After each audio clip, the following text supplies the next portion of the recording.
This tracing shows sinus rhythm on the right-hand side and a regular narrow complex tachycardia on the left-hand side.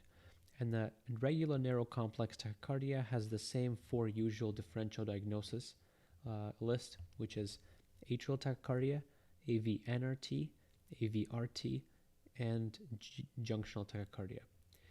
One of the tools we can use to help rearrange this differential diagnosis list is to look for P waves.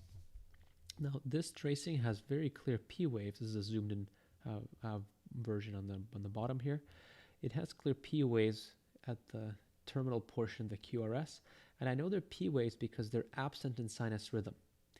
And these P waves are actually have the opposite vector to the vector of the P wave in sinus rhythm in this particular channel.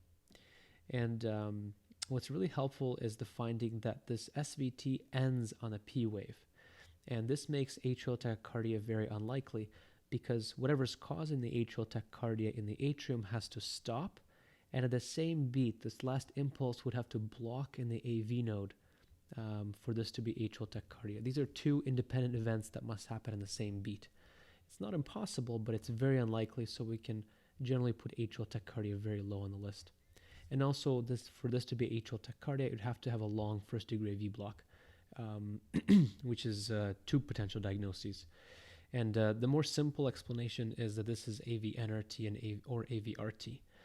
Now, what favors AVNRT on this tracing is the VA time. So from the start of the V to the earliest A, it's just under 70 milliseconds. And if it's this short, oftentimes merged with a tail portion of the QRS, that it's more likely AVNRT and AVRT can be excluded, because for AVRT, the whole ventricle has to activate before the pathway is engaged for retrograde conduction to the atrium. So the P waves in AVRT are typically in the diastolic period, somewhere in this region, and well separated from the QRS.